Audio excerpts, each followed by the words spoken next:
étudié le bourgeon la semaine dernière en leçon de choses, nous allons aujourd'hui nous intéresser à la graine et plus particulièrement au phénomène que l'on appelle la germination.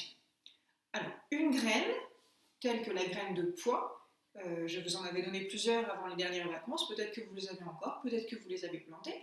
En tout cas, la partie extérieure de la graine est une peau épaisse que l'on peut appeler qui s'appelle d'un nom scientifique le tégument. Je ne l'ai pas mis dans la leçon, mais voilà, c'est la peau extérieure, la peau épaisse qui entoure la graine. La graine est composée aussi de deux masses, l'une sur l'autre, de deux demi-graines qui sont rassemblées ensemble. Ces deux masses s'appellent les deux cotylédons. Ces cotylédons sont très importants puisque c'est en fait des réserves de nourriture pour la graine. À partir du moment où elle va commencer à s'ouvrir et grandir, elle va commencer à germer, eh bien, elle va puiser dans les cotylédons l'énergie qu'il lui faut, la nourriture qu'il lui faut pour pouvoir grandir. Alors, on a la peau épaisse, le tégument, les deux cotylédons, et entre les deux cotylédons, vous pouvez l'observer si jamais vous avez encore des graines à la maison, de toute manière je vous mettrai des photos aussi dans le film, entre les deux cotylédons, vous observez une espèce de toute petite particule, alors là c'est un demi-cotylédon, et grossi évidemment, cette espèce de petite partie qu'on peut retrouver, cette partie c'est justement le germe, qu'on peut aussi appeler la plantule. Le germe en fait, c'est la plante en miniature. C'est ce qui va devenir une grande et belle plante en fonction de l'espèce de plante dont il s'agit. Donc, cette petite partie, c'est le germe. Il y a trois parties dans le germe. La partie du milieu, qui est accrochée au cotylédon, la partie du milieu, c'est ce qui va devenir la tige de la plante. Et alors, cette partie s'appelle la tigelle. Vous avez la partie du bas, c'est ce qui va devenir la racine du plant de pois. Donc c'est ce qu'on appelle la radicule. Et en haut, vous avez les futures feuilles du pied de pois qu'on peut appeler, qui s'appelle, d'un nom scientifique, la gémule. Mais je ne vais pas vous demander de retenir ces termes, mais par contre, retenez bien que ce germe, c'est la plante.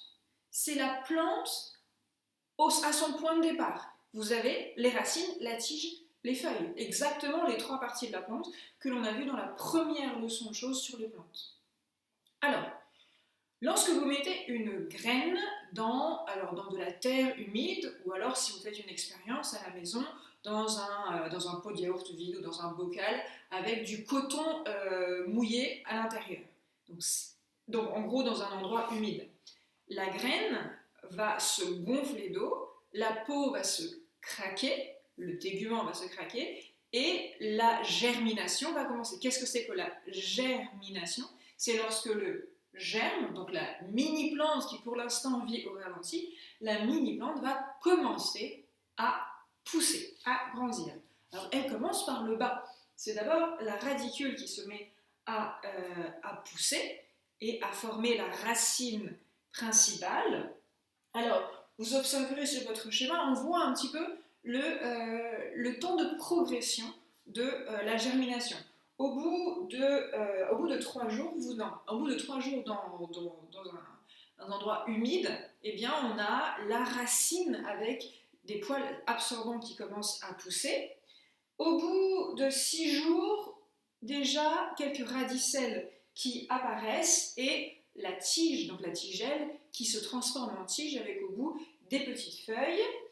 Et enfin, au bout de 12 jours, on arrive à quelque chose qui ressemble à ça. Donc là, ça fait plus de 12 jours, mais voilà. Ça, on l'avait planté, souvenez-vous, on l'avait mis sur notre étiquette le 20 février 2020. Voilà ce que ça donne aujourd'hui. Alors, justement, là, on est avec un pied de pois qui a un peu plus que 12 jours, bien sûr. Et on peut observer, du coup, on va s'en servir pour observer un petit peu la progression. Alors, La tige du pied de pois elle est creuse et elle n'est pas très solide. C'est pour ça qu'elle a besoin de quelque chose pour l'aider à grandir. On observe aussi au niveau des feuilles. Alors au bout des feuilles, on voit des vrilles. Vous pouvez les observer ici. On voit des vrilles et c'est avec ces vrilles que la plante se fixe ici sur cette espèce de tuteur. Les feuilles poussent deux par deux. Alors, ce sont des feuilles qui sont composées. Donc, vous avez, alors là, elles sont encore un petit peu petites, hein, mais vous avez ici le limbe d'une feuille avec ses diverses folioles et rattaché à la tige principale par un pétiole.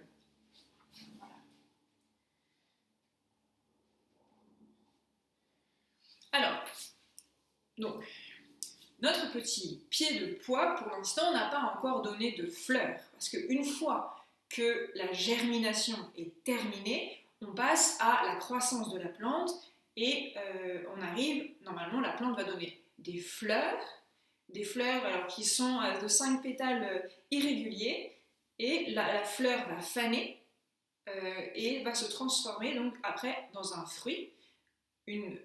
Les pieds de pois ont des fruits qui sont dans des gousses. Je ne sais pas si vous avez déjà écossé des petits pois. Vous devez aller chercher les petits pois. Le petit pois que vous mangez, en fait, c'est la graine de l'arbre du plant de pois. Donc, il faut écosser, il faut ouvrir la gousse pour pouvoir aller chercher la graine. Alors, il y a certains, le haricot vert par exemple, on mange la gousse, puisque la gousse est suffisamment tendre pour être mâché, mais je suis sûre que vous avez déjà ouvert vos haricots verts pour voir à l'intérieur les graines de haricots. D'ailleurs, si on fait quelques comparaisons avec d'autres plants, donc le pois, les cotylédons restent dans la terre. Les deux cotylédons restent dans la terre, la racine va vers le bas, la tige vers le haut, et les cotylédons restent dans la terre, et petit à petit, eh bien, disparaissent. J'ai tiré un pied de pois il y a 2 jours, il n'y a plus de cotylédons. Ils ont été complètement dévorés par la plante. Et d'ailleurs, si vous mettez une graine de pois dans de l'eau, pour observer la germination, ça va pousser. Il va y avoir la racine qui va pousser, les radicelles, il va y avoir la tige, il va y avoir les premières feuilles. Mais une fois que le cotylédon aura été entièrement dévoré, la plante va mourir parce qu'elle n'a plus rien à manger. C'est pour ça qu'il faut à ce moment-là la mettre dans la terre pour que les racines puissent continuer à avoir des nutriments pour que la plante continue à grandir.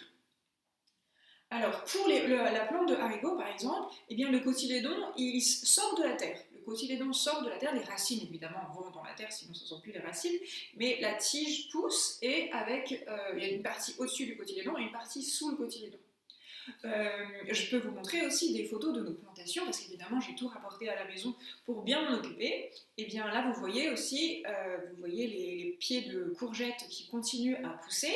Alors, on voit les premières feuilles qui commencent à sortir, parce que les 2 premières feuilles qui sont sorties, que l'on voit sur les côtés, en fait, ce sont les cotylédons. C'est les cotylédons de la graine de courge qui sont là. Pareil pour les tomates, les 2 premières feuilles qui sortent, ce sont aussi des cotylédons qui ont évolué comme ceci.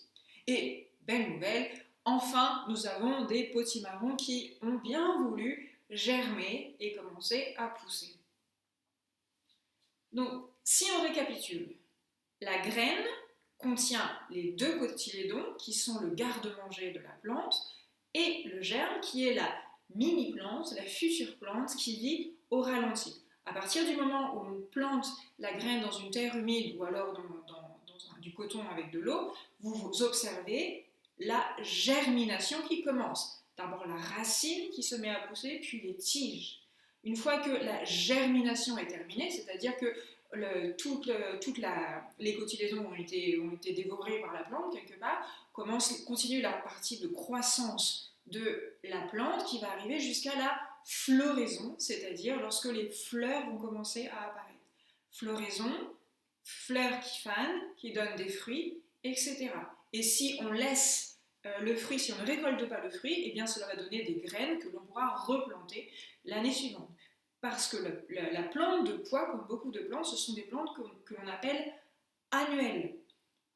Le plant, quand quand il a donné son fruit et qu'il commence à faire froid et qu'on arrive à l'hiver, elle meurt. Elle meurt et ne repousse pas l'année suivante, sauf si je replante une graine. Voilà, maintenant il ne vous reste plus qu'à compléter le schéma de la leçon, coller ou copier la leçon, vous savez que vous avez le choix entre les deux options, et puis si jamais vous avez encore les graines que je vous avais données, je vous invite à les mettre soit dans un pot de yaourt que vous avez vidé, ou dans un petit bocal que maman a en stock à la maison, dans du coton avec de l'eau, ou alors des boules de papier journal aussi avec de l'eau. Vous en mettez une, vous pouvez observer, et vous pouvez faire ça avec un autre pot ou dans le même pot, en rajoutant une graine tous les 3 jours pour voir les différentes étapes de la germination. Et vous pouvez même prendre une photo, si vous voulez, à un moment, en notant bien les dates pour observer la vitesse de croissance de la graine, la vitesse, les étapes de la germination. Voilà. Et si jamais vous avez d'autres graines, vous pouvez aussi faire des expériences avec ces autres graines.